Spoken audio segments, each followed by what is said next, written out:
Good evening, ladies and gentlemen, and welcome to tonight's game. In sports, you're either a winner or a loser at the end of the day. But what happens when players cheat their way to the top or let money and fame influence their performance? Is it really competition if the result is already known before? Sure, the good guys get the glory and the fame, but what about the ones that lose their way on the journey? Let's talk about it. I'm Matt Johnson, and this is Game Changers and Rule Breakers, the podcast.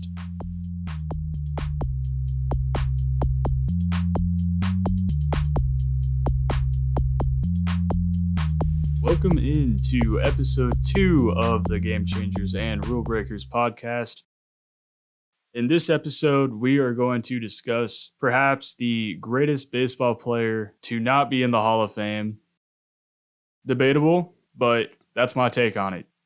Pete Rose on the podcast today. Former player for the Cincinnati Reds, Philadelphia Phillies, Montreal Expos, and the all-time leader in hits, games played, at-bats, singles, and outs in Major League Baseball history. Now, you can say what you want to say about baseball. Now, it's been around for over 150 years now. It takes a while to build up records, and for someone to hold all these records and have the longevity to hold all these records, that's really saying something to me.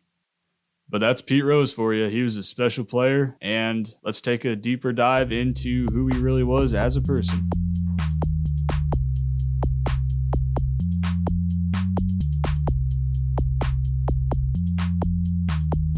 Pete Rose was born on April 14th, 1941 in Cincinnati, Ohio, one of 4 children to Harry and Laverne Rose. Now, his parents really encouraged him to play sports growing up, and he was also the athletic type, so he played baseball and football in high school, even earning the starting running back position on the football team his freshman year. When he did not continue with the varsity team in his sophomore year, Rose decided to focus more on baseball, and because he fell behind in school due to his athletic progress and just a lack of commitment to academics in general, Rose actually had to sit back a year, which meant that he became a year older than everybody else in his graduating class. Now, you're thinking, this is probably not a good idea if you're just in a regular high school setting. If I'm in a senior year of high school and I'm 19, I'm with a bunch of 18-year-olds, that's kind of weird. But in terms of baseball, this helped him tremendously. Rose was 19 when he became eligible for the Major League Baseball draft, putting him a year up on all the other competition to be drafted. Additionally, he also had previous experience besides high school baseball. He played in the Dayton Amateur League in the spring of 1960, playing catcher, second base, and shortstop, and ended up with a .626 batting average. If you don't follow baseball, let me give you some perspective on what a .626 actually means. If you hit 300, 3 out of 10 at-bats are hits, basically. That is considered very good. Hitting .26, getting a hit 6 out of 10 times you were at-bat. Now that's just absurd. And the Cincinnati Reds, Rose's hometown team, took notice. Upon Rose's graduation from high school, he signed his first professional baseball contract with the Reds in 1960.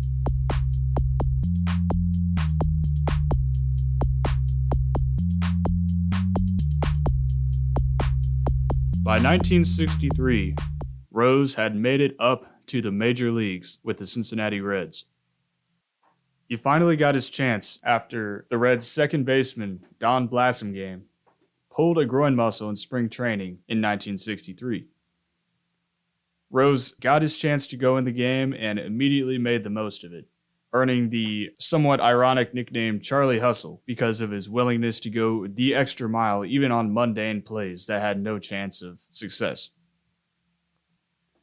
According to Ken Burns' documentary Baseball, Mickey Mantle claimed that Whitey Ford was the one that originally gave Rose this nickname after he tried to catch a mantle home run in left field that was, in Ford's estimation, about 100 feet over Pete Rose's head. I respect the effort, but yeah, that one's not going to work.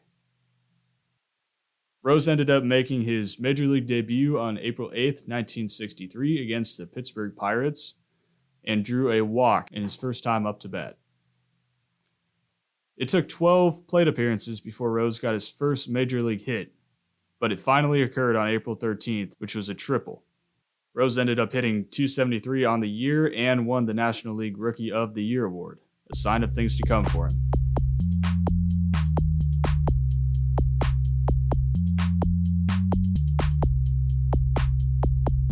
Rose continued to get better and better as a player throughout the rest of the 1960s. In 1965, Pete Rose led the league in hits and at-bats with 209 and 670 respectively, and finished 6th in the NL MVP voting. This began a string of 10 seasons with 200-plus hits and 9 seasons with consecutive 300 batting averages. Unheard of. The consistency to do this on a long-term basis and to do it well, that is just not something you see anymore, unless you're a once-in-a-generation player like Shohei Ohtani or something. Rose was changing the game. I'm telling you, he was. 1966, career high 16 home runs to that point, as well as a position switch to right field. 1968, 22-game hitting streak. Broke his thumb, then a 19-game hitting streak to end the year. 1969, career high in batting average with a .348, 218 hits, 88 walks, and 120 runs scored. Rose also won the batting title in 1969, beating out the legendary Roberto Clemente of the Pittsburgh Pirates. But here's where things really started to get real. The Cincinnati Reds loaded up after the 60s going into the 70s, and Rose was a big reason why. This team was just different.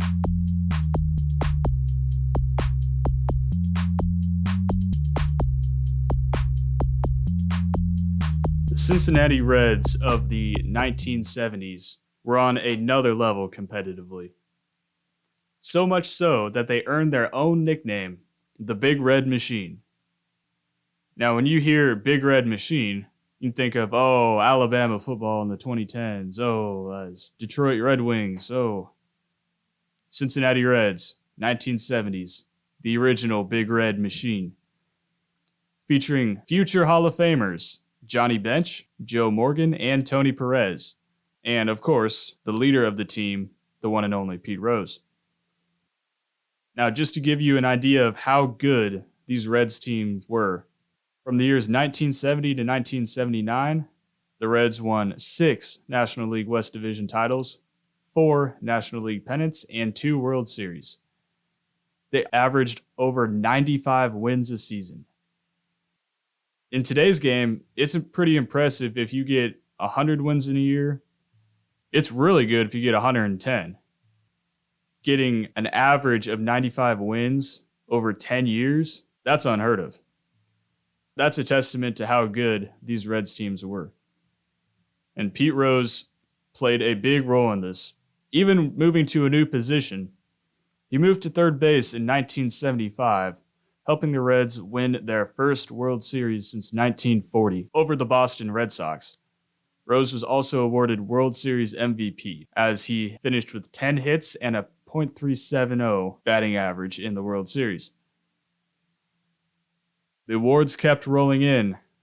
Sports Illustrated named him Sportsman of the Year as well in 1975. But that wasn't good enough for Rose. He wanted to keep going. He was a very competitive man, still is to this day. The Reds ran it back in 1976, sweeping the Philadelphia Phillies in the NLCS and sweeping the New York Yankees in the World Series. The 1976 Reds remained the only team since MLB expanded the playoffs in 1969 to go undefeated in the postseason, a feat which will probably not be done again for a long time as we have added new wildcard slots and expanded the playoffs in recent years. The Reds' dominance did not look like it was about to end anytime soon.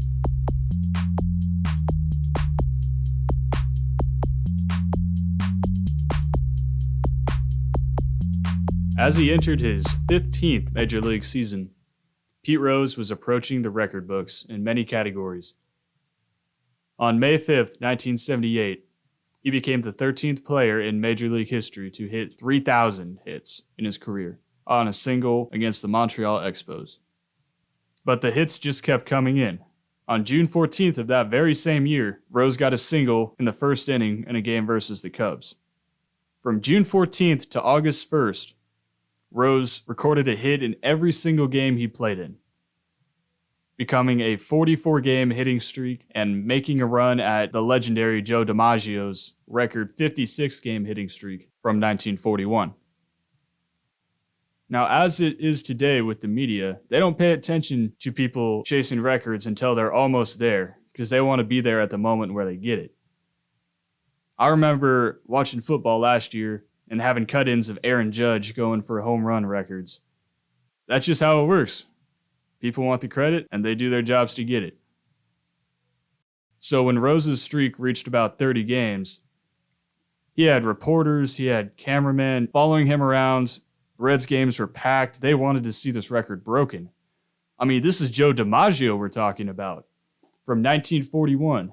Now we're in 1978. And Rose is at 30 games, and he's going and going and going. I could see it. I could see it happening. Unfortunately, on August 1st, with the streak at 44 games, Rose was facing a 2-2 count in the ninth inning and swung and missed on an off-speed pitch, losing the streak at 44 games. To say Rose was mad about it was an understatement. He said after the game that the Atlanta Braves, the opposing team, and their pitcher Gene Garber treated the situation, quote, like it was the ninth inning of the seventh game of the World Series. Garber responded, quote, well, thanks, Pete. That's how I try to pitch every time I'm in a game. Little light banter there, but that just shows you how Pete Rose's competitive side always came out when he played. The man wanted to win, and he would do, turns out, quite a bit to get those wins.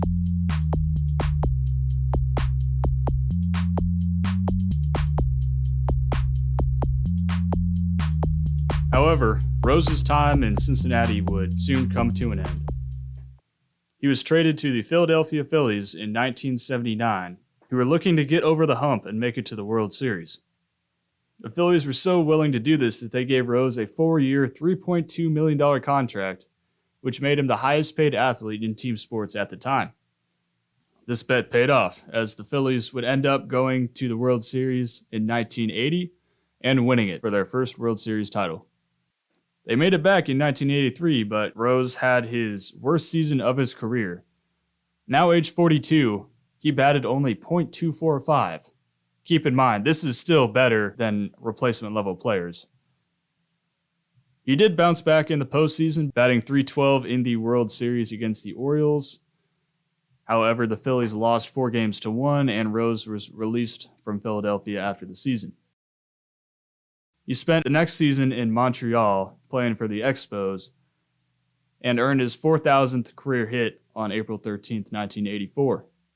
As fate would have it, Pete Rose, the Cincinnati Kid, the leader of the Big Red Machine, would be traded back to Cincinnati in August 1984 and immediately took over as manager while still being a player himself. That's pretty crazy. When I think of player managers or player coaches, the one that comes to mind to me is always Bill Russell's 1969 Celtics, where he was the coach and the player, and they ended up winning a championship because they were the 1960s Celtics. That's just what they did. Did not work as well for Cincinnati, as Rose only managed the Reds to a 19-22 record for the remainder of the year. However, as a player, the accomplishments just kept on coming. On September 11, 1985, Rose passed Ty Cobb for the all-time hits leader in baseball history with 4,192 hits. Rose ended up playing 2 more years after the trade, finishing his career in 1986 after playing 24 years in Major League Baseball. However, he remained with Cincinnati as a manager until 1989, reaching 4 second-place finishes in the NL West division. This guy could not stay away from the Reds. He couldn't stay away from baseball. He epitomized baseball in the 70s and 80s. But that's when it all came crashing down.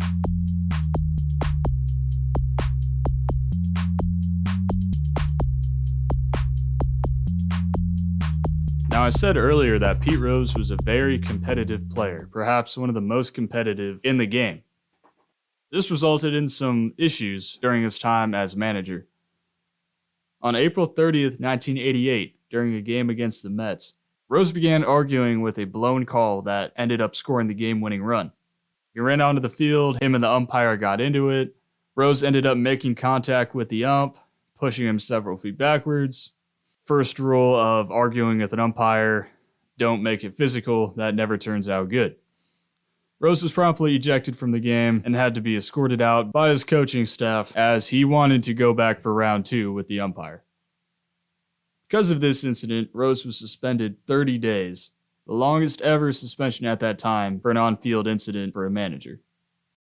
Now, this pales in comparison to the scandal that you probably all know Pete Rose for and what he's most famous for today, which is betting on baseball. Rose was questioned in February 1989 during his final year as manager of Cincinnati, amidst allegations that he had bet on football, basketball, horse racing, and baseball. Rose admitted to betting on the other 3, but strongly denied betting on baseball at the time. Sports Illustrated gave a public report of these allegations in their issue on April 3rd, 1989, and MLB hired lawyer John M. Dowd to investigate the charges against Rose.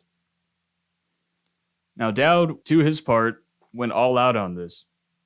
He interviewed many of Rose's associates, his alleged bookies, people he worked with, his inner circle, and he collected a report that he presented to the commissioner in May.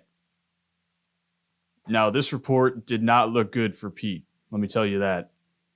It alleged that Rose bet on 52 Reds games in 1987, with a minimum of $10,000 a day. Others claimed that the number might have been lower, but the report said 10,000, and that's what I'm going with. $10,000 a day is absolutely insane. Okay, that might not be the most insane part about this, besides betting on the team that you're managing at the time and thinking no one would find out about that. If you put that into perspective, maybe the money makes a little more sense. Regardless, Rose denied every single accusation against him. He refused to cooperate with MLB about it until August 24th, 1989, where he voluntarily accepted a place on baseball's ineligible list in exchange for MLB not declaring a formal finding against him. So think of it as playing like no contest in a court of law. You accept your punishment, but technically, you're not guilty. Now, the report said that no evidence was discovered that Rose bet against the Reds, as he would most likely bet on his team to win or other teams at the same time. However, this did not change the fact that Rose remained banned from baseball.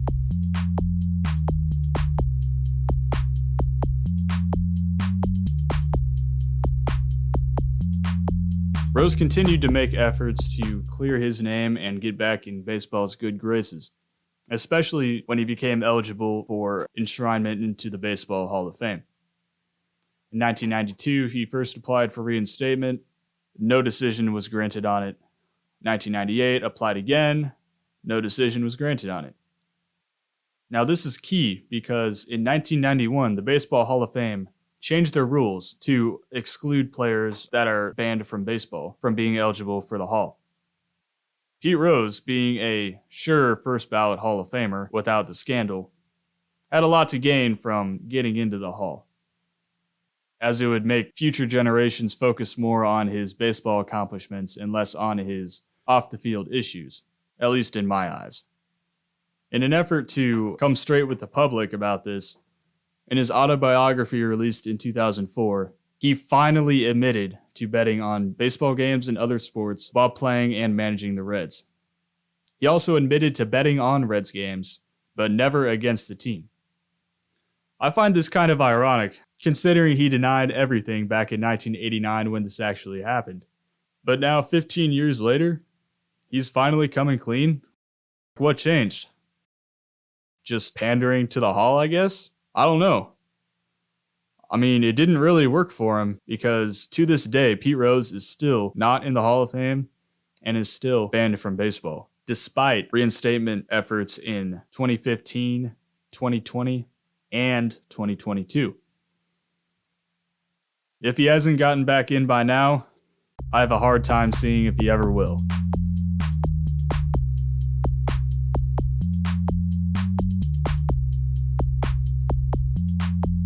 Now it's come to the time of the show where, as we always do, we break down, was this sports figure a game changer or a rule breaker? Well, let's look at both sides of this here. Pete Rose, did he change the game of baseball? It could be argued he did. All-time leader in hits, 4,192 hits. Are you kidding me? Destroying records left and right, being part of the greatest teams in Cincinnati Reds history, winning 3 World Series. Pete Rose certainly left his impact on the game. Did I also mention he was a 17-time All-Star? Most players don't even play 17 years in the big leagues, let alone make 17 All-Star games. And Pete Rose lasted 24 years also. Talk about longevity. Talk about commitment to the game. Talk about excellence. That is Pete Rose as a baseball player. But was he also a rule breaker? According to him, he might have a different answer. According to me and according to the rest of the world, he was. One of the biggest no-nos in sports, especially if you're an athlete, is betting on your own sport and especially betting on your own team. This could have been easily avoided. He was already making so much money playing baseball. He had already made it. He was going to be a first ballot Hall of Famer. He had everything to lose. So why did he do this?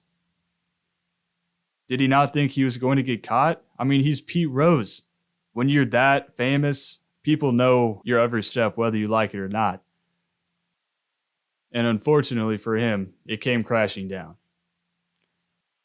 So as much as I'd like to say that he was a game changer, I'm going to have to give Pete Rose the rule breaker label because that is one rule, that is one line that you do not cross in sports. You do not mess with the money. You have to respect the integrity of the game and play sports the way they're meant to be played. And that is without gambling on your own team. As the manager, too. Really? Really? Great player, bad person. That's my take.